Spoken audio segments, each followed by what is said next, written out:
अच्छा स्टूडेंट्स, अब हम ग्लूकोनियोजेनेसिस के रिएक्शंस को देखेंगे। उससे पहले हम ग्लाइकोलिसिस को रिवाइज करेंगे, क्योंकि हमें पता है अगर हम ग्लाइकोलिसिस को रिवर्स करेंगे तो हमें क्या मिलेगा, ग्लूकोनियोजेनेसिस।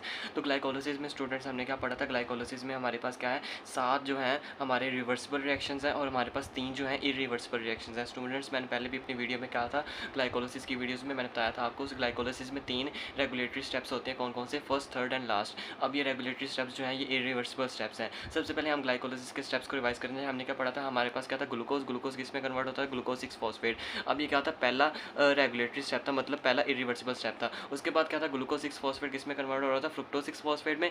फ्रुक्टोज 6 फॉस्फेट फर्दर किस में कन्वर्ट होता है, फ्रुक्टोज 1,6 बिस फॉस्फेट में। अब ये था हमारा दूसरा रेगुलेटरी स्टेप, मतलब दूसरा इरिवर्सिबल स्टेप। उसके बाद क्या हो रहा था, हमारा fructose 6,1,6 bis phosphate glycerol aldehyde 3 phosphate और डाइहाइड्रोक्सी एसीटोन फॉस्फेट में कन्वर्ट हो रहा था। और ग्लिसरॉल एल्डिहाइड 3 फॉस्फेट किस में कन्वर्ट हो रहा था, 1,3 बिस फॉस्फोग्लिसरेट में। और 1,3 बिस फॉस्फोग्लिसरेट किस में कन्वर्ट हो रहा था, 3 फॉस्फोग्लिसरेट में। 3 फॉस्फोग्लिसरेट अल्टीमेटली किस में कन्वर्ट हो रहा था, 2 फॉस्फोग्लिसरेट में। 2 फॉस्फोग्लिसरेट अल्टीमेटली किस में कन्वर्ट होता है, फॉस्फोइनॉल पायरुवेट में। और अल्टीमेटली फॉस्फोइनॉल पायरुवेट किस में कन्वर्ट हो रहा था, पायरुवेट में। अब स्टूडेंट्स, ये जो लास्ट स्टेप था हमारा फॉस्फोइनॉल पायरुवेट किस में कन्वर्ट हो रहा है, पायरुवेट में। ये हमारा तीसरा रेगुलेटरी स्टेप था ग्लाइकोलिसिस का, और ये तीसरा हमारा इरिवर्सिबल स्टेप था। अब स्टूडेंट्स, हमने क्या करना है, ग्लूकोनियोजेनेसिस में हमने क्या करना है, ग्लाइकोलिसिस को रिवर्स करना है। अब ग्लाइकोलिसिस को रिवर्स करने के लिए हमें ये सारे स्टेप्स को रिपीट करना पड़ेगा। लेकिन प्रॉब्लम है स्टूडेंट्स, हमें एक प्रॉब्लम को फेस करना पड़ेगा। वो क्या प्रॉब्लम है, हमें 3 इरिवर्सिबल स्टेप्स को मतलब कि ओवरकम करना पड़ेगा। हमें हमारे रास्ते में 3 इरिवर्सिबल स्टेप्स आएंगे जिनको हम नहीं यूज़ कर सकते, क्योंकि इरिवर्सिबल स्टेप सिर्फ एक ही डायरेक्शन को मूव करते हैं। जैसा क्या है, फॉस्फोइनॉल पायरुवेट सिर्फ कन्वर्ट होता है पायरुवेट में। अब पायरुवेट से हम फॉस्फोइनॉल पायरुवेट नहीं बना सकते। अब हमने क्या करना है, ग्लूकोनियोजेनेसिस मतलब ग्लाइकोलिसिस को रिवर्स करना है। अब हम क्या करेंगे, अब हम एक अल्टरनेट पाथ यूज़ करेंगे, मतलब पायरुवेट को किसी और चीज़ में कन्वर्ट करेंगे, फिर वो चीज़ हमारा फॉस्फोइनॉल पायरुवेट में कन्वर्ट हो जाएगी, फिर अल्टीमेटली सारा स्टेप्स रिवर्स में जाएंगे, फिर अल्टीमेटली यहाँ पे हम एक और अल्टरनेट पाथ यूज़ करेंगे, फिर हम रिवर्स जाते हैं। अब सबसे पहले हम पढ़ेंगे, पहला हमने क्या करना है, अब रिवर्स करना है ग्लाइकोलिसिस को। सबसे पहला हमारा स्टेप क्या होगा ग्लूकोनियोजेनेसिस में, कि हमने पायरुवेट को फॉस्फोइनॉल पायरुवेट में कन्वर्ट करना है। लेकिन हम ये वाला मेथड नहीं यूज़ करेंगे, मतलब ये वाला स्टेप हम नहीं यूज़ कर सकते, क्योंकि ये है इरिवर्सिबल स्टेप। हम इसके अल्टरनेटिवली हम एक स्टेप यूज़ करेंगे, उसमें हम पढ़ते हैं सबसे पहले क्या होता है। तो स्टूडेंट, सबसे पहले हमने क्या करना है, हमने पायरुवेट को फॉस्फोइनॉल पायरुवेट में कन्वर्ट करना है। अब ये ग्लाइकोलिसिस का लास्ट स्टेप था, तो लेकिन मैंने ये बताया कि हमें ये इरिवर्सिबल स्टेप्स है, मतलब कि हम ये इसको मूव नहीं कर सकते, हमें इसके लिए एक अल्टरनेट पाथ चाहिए।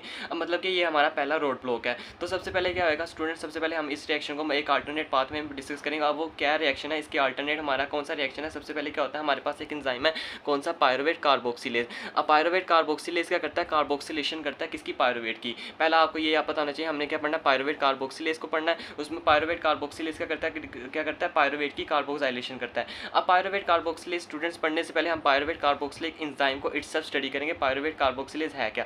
अब ये स्टूडेंट्स हमारे पास क्या, पायरुवेट कार्बोक्सिलेज, ये जो इंटरमिंगल एंजाइम है, ये हमारे पास पायरुवेट कार्बोक्सिलेज है। अब स्टूडेंट्स, सबसे पहले क्या होता है, पायरुवेट कार्बोक्सिलेज के साथ एक हमारा को एंजाइम अटैच होता है, ये हमारा क्या, को एंजाइम बायोटिन। अब स्टूडेंट्स, ये पायरुवेट के साथ कोवलेंटली अटैच होता है, पायरुवेट कार्बोक्सिलेज के साथ कोवलेंटली अटैच होता है through lysine residue of this lysine residue के साथ।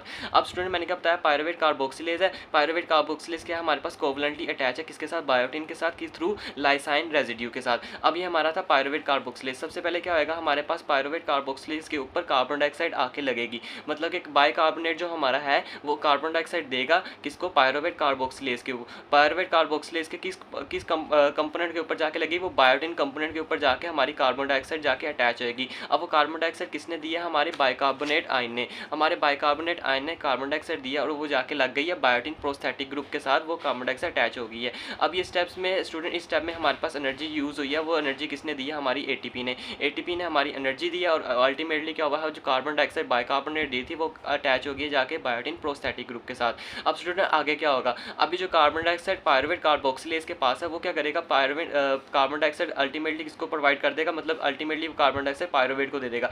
अब पायरुवेट क्या करेगा, इस पायरुवेट कार्बोक्सिलेज से कार्बन डाइऑक्साइड ले लेगा, और pyruvate carboxylase as it is दोबारा एक सिंपल एंजाइम बन जाएगा, मतलब जैसे पहले स्टेट में था वैसे ही कन्वर्ट हो जाएगा। और पायरुवेट इससे कार्बन डाइऑक्साइड लेने के बाद किस में कन्वर्ट हो जाएगा, ऑक्सैलो एसीटेट में। स्टूडेंट, मैं दोबारा बताता हूँ मैंने क्या पढ़ाया। सबसे पहले हमने पढ़ा पायरुवेट कार्बोक्सिलेज। पायरुवेट कार्बोक्सिलेज क्या करता है, कार्बोजाइलेशन ऑफ द पायरुवेट। अब स्टूडेंट, पहले एक ये बात हमने पढ़ी, उसके बाद हमने पायरुवेट कार्बोक्सिलेज एंजाइम को इटसेल्फ डिस्कस किया।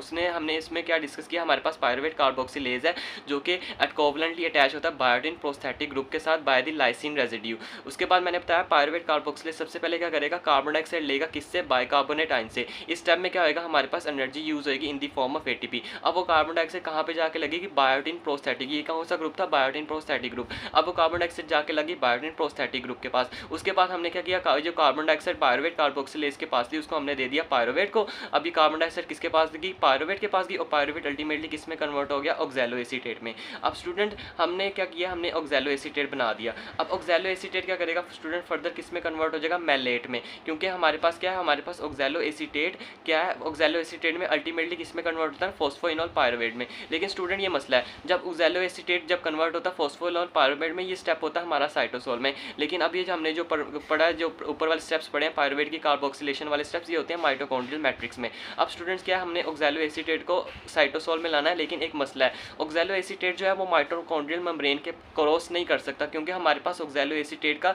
कोई ट्रांसपोर्टर नहीं होता माइटोकॉन्ड्रियल मेम्ब्रेन के ऊपर। तो हमें क्या करेंगे, हम पहले ऑक्सैलो एसीटेट को किसी और फॉर्म में कन्वर्ट करेंगे जो कि माइटोकॉन्ड्रियल मेम्ब्रेन को ईजिली क्रॉस कर सके। फिर वो माइटोकॉन्ड्रियल मेम्ब्रेन से बाहर जाएगा, वो दोबारा ऑक्सैलो एसीटेट में कन्वर्ट होगा, और oxalo acetate ultimately phosphoenol pyruvate बना देगा जो हमें चाहिए था। तो हम क्या करेंगे, सबसे पहले हमें ऑक्सैलो एसीटेट बना दिया। कैसे बनाया, पायरुवेट ने कार्बन डाइऑक्साइड ली और क्या बन गया, ऑक्सैलो एसीटेट। अब ऑक्सैलो एसीटेट क्या करेगा, सबसे पहले मैलेट में कन्वर्ट होगा by the help of enzyme malate dehydrogenase mitochondrial. इस स्टेप में क्या होगा, हमारा NADH एक यूज होगा। अब मैलेट जो है, मैलेट इजीली क्रॉस करेगा हमारी माइटोकॉन्ड्रियल मेम्ब्रेन को। इजीली क्रॉस करने के बाद वो माइटोकॉन्ड्रियल मेम्ब्रेन क्रॉस करने के बाद वो आ जाएगा साइटोसोल में। साइटोसोल में आने के बाद वो कन्वर्ट हो जाएगा ऑक्सैलो एसीटेट में। ऑक्सैलो एसीटेट में कौन कन्वर्ट होगा, मैलेट डिहाइड्रोजिनेज साइटोसोलिक एंजाइम। सही है, मैलेट डिहाइड्रोजिनेज साइटोसोल वाला एंजाइम इसको मैलेट को ऑक्सैलो एसीटेट में कन्वर्ट कर देगा। अब ऑक्सैलो एसीटेट दोबारा साइटोसोल में बन गया। अब क्या होगा, हमारा पेप्सिके आएगा, PEPCK pyruvate phosphoenol pyruvate carboxykinase. ये क्या करेगा, काइनेज है, इसने फॉस्फोराइलेशन करवानी है, मतलब फॉस्फेट ग्रुप अटैच करवाएगा,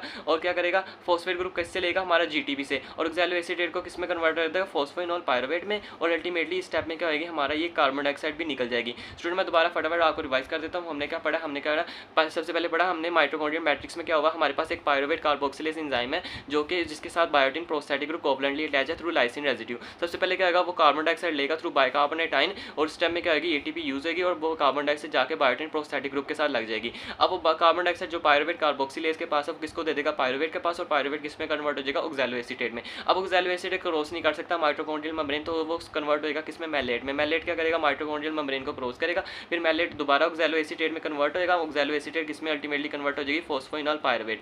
अब स्टूडेंट्स जो अभी हमने पढ़ा है वो हमने ये किया है, हमने पायरुवेट को किस में कन्वर्ट किया, ऑक्सैलो एसीटेट में। ऑक्सैलो एसीटेट में कन्वर्ट करने के बाद अब वो अल्टीमेटली किस में कन्वर्ट हो गया, फॉस्फोइनोल पायरुवेट ने। अभी हमने जो रिएक्शंस पढ़े हैं उसमें हमने ये किया कि पायरुवेट ऑक्सैलो एसीटेट में कन्वर्ट हुआ, ऑक्सैलो एसीटेट अल्टीमेटली दोबारा फॉस्फोइनोल पायरुवेट में कन्वर्ट हो गया। मतलब हमने पायरुवेट डायरेक्ट फॉस्फोइनोल पायरुवेट में नहीं जा सकता था, तो हमने क्या किया, पायरुवेट को ऑक्सैलो एसीटेट में कन्वर्ट करवाने के बाद वो फॉस्फोइनोल पायरुवेट में कन्वर्ट कर दिया। अब फॉस्फोइनोल पायरुवेट अल्टीमेटली किस में कन्वर्ट हो जाएगा, 2 फॉस्फोग्लिसरेट में, 2 फॉस्फोग्लिसरेट अल्टीमेटली किस में कन्वर्ट हो जाएगा, 3 फॉस्फोग्लिसरेट, 3 फॉस्फोग्लिसरेट किस में कन्वर्ट होगा, 1,3 बिस फॉस्फोग्लिसरेट, 1,3 बिस फॉस्फोग्लिसरेट, ग्लिसरॉल लिया 3 फॉस्फेट, और डाइहाइड्रोक्सीएसीटोन। अब ग्लिसरॉल लिया 3 फॉस्फेट किस में कन्वर्ट हो जाएगा, 1 फ्रुक्टोज 1,6 बिस फॉस्फेट में। अब fructose 1,6 bis phosphate directly fructose 6 phosphate में नहीं जा सकता, क्योंकि ये हमारा क्या, इरिवर्सिबल स्टेप। अब हमें भी यहाँ भी हमें क्या, हमें एक रोड ब्लॉक मिल गया। अब हम एक अल्टरनेट पाथ यूज करेंगे, मतलब कि फ्रुक्टोज को किसी और पाथवे से हम कन्वर्ट करेंगे फ्रुक्टोज 6 फॉस्फेट में। हम क्या करेंगे, अब हम क्या करेंगे, हम एक एंजाइम यूज करेंगे, कौन सा, फ्रुक्टोज 1,6 बिस फॉस्फेटेज।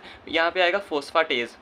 फोस्फाटेज क्या करेगा, हमारा फोस्फाटेज यहाँ से एक फॉस्फेट ग्रुप निकाल देगा, और क्या करेगा, फ्रुक्टोज 1,6 बिस फॉस्फेट को डायरेक्टली किसमें कन्वर्ट कर देगा, फ्रुक्टोज 6 बिस फॉस्फेट में। अब ये था हमारा इरिवर्सिबल स्टेप, इसको भी हमने एक अल्टरनेट पाथवे से हमने क्या किया, निकाल दिया। अब क्या करेगा, फ्रुक्टोज 6 फॉस्फेट कन्वर्ट हो जाएगा ग्लूकोज 6 फॉस्फेट में, क्योंकि हमारा रिवर्सिबल स्टेप है। अब लास्ट स्टेप जो इरिवर्सिबल स्टेप है वो ग्लूकोज 6 फॉस्फेट का कन्वर्ट होना है ग्लूकोज में। अब ये इरिवर्सिबल स्टेप है। अब हम यहाँ भी क्या करेंगे, एक और अल्टरनेट पाथवे यूज करेंगे। हम क्या करेंगे, ग्लूकोज 6 फॉस्फेट के ऊपर दोबारा अटैच एंजाइम एक्ट करवाएंगे, कौन सा, हमारा ग्लूकोज 6 फॉस्फाटेज। हमारा दोबारा यहाँ आएगा फोस्फाटेज दोबारा यहाँ से एक फॉस्फेट ग्रुप और निकालेगा, फोस्फाटेज दोबारा निकालेगा और इसको कन्वर्ट कर देगा अल्टीमेटली ग्लूकोज में। अब ग्लूकोनियोजेनेसिस में हमने क्या निकालना था, बनाना था glucose, synthesis of new glucose from the non carbohydrate residue. हमने क्या किया, हमारे पास हमने ग्लाइकोलिसिस को रिवर्स किया, हमें 3 रोड ब्लॉक्स मिले, मतलब 3 इरिवर्सिबल स्टेप्स मिले, उनको हमने एक अल्टरनेट पाथवे से निकाल दिया, और हमने अल्टीमेटली हमने क्या किया, ग्लूकोज की सिंथेसिस।